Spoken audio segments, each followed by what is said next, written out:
Hi and welcome to the Geek Legion of Doom. This is a horror movie review. Today we're going to be having a look at Grave Encounters 2. So, Grave Encounters 2 is a found footage movie, but it's one that basically in the universe that their film is set in, the original film, Grave Encounters 1, is actually a film that was released as it has been. And ironically, the film actually starts off with a lot of people on YouTube doing reviews of the initial Grave Encounters 1, saying how horrifying it was and whatever. So if you've ever seen like the Blair Witch 2 or Human Centipede 2, it's kind of like that. So the film exists and then obviously it's in the release in this film universe. So the story really is one particular film student actually starts to believe that the original Grave Encounters film was actually a real event and was simply marketed as a film. And the initial first third of the film is his investigation, basically to try and gather the evidence, so to speak, to sort of prove to himself and his friends that it is actually a real event rather than a film. So I have to say, to be quite honest, that first third is pretty damn boring. Yes, I appreciate you need some character sort of building initially, but it drags on for far too long, and I don't really think they seem to take quite bounds in logic, to be quite honest with you. And it's for example, this review will have spoilers before you go any further, but apparently ghosts have YouTube accounts. That's all I'm saying. So the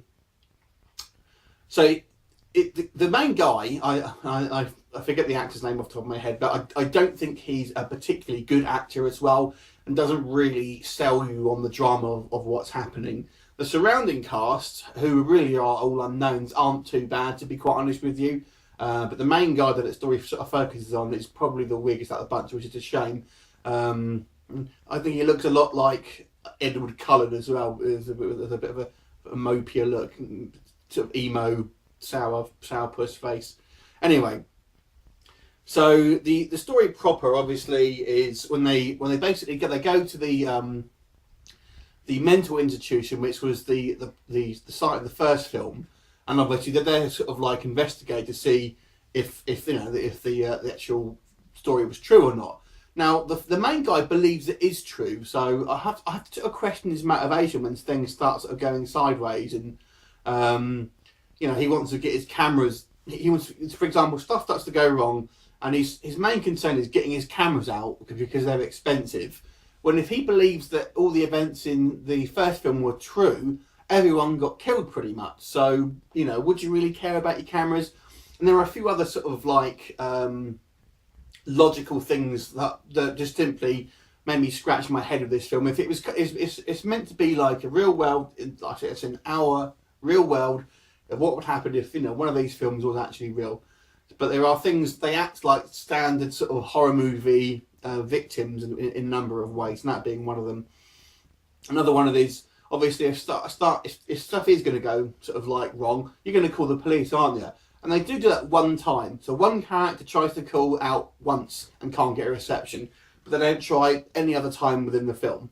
And there's another scene where they all go to sleep, but surely if you and this, but they're well aware that there's ghosts or whatever it is that they're in the hospital, but they all just go to sleep. Not one of them thinks to stand watch, and obviously stuff happens.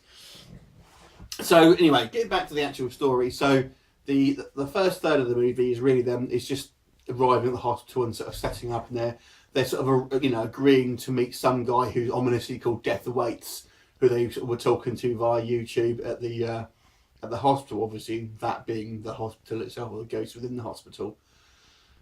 So once you get into the hospital, then it does get a little bit creepy. But I would say this: if you've seen the trailer for this film, you have probably seen 90% of the actual supernatural stuff that actually happens in this film.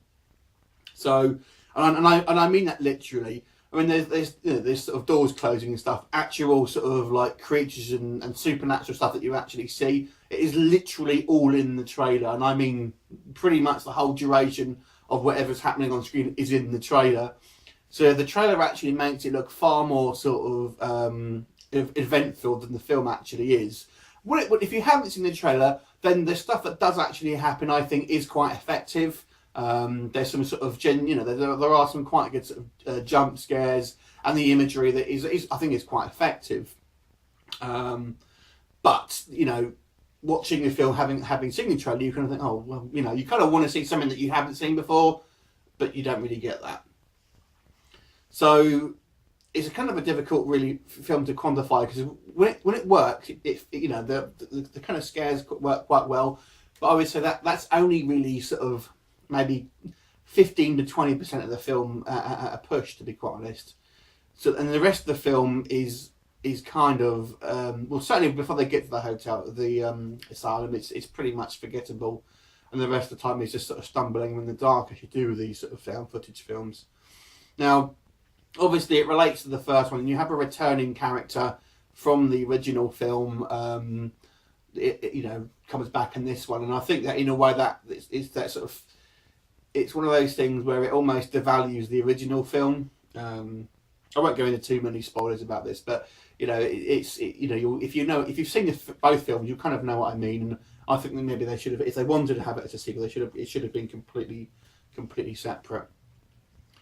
So there are some reasonable bits in it, and if you're a horror fan, you kind of might get a jump. It's a sort of film, if you would have sat down and watched it with your girlfriend, she'd be jumping and screaming at all in all the right moments, but you'll forget about it within sort of 24 hours of watching it. It really isn't as good as the trailer suggests.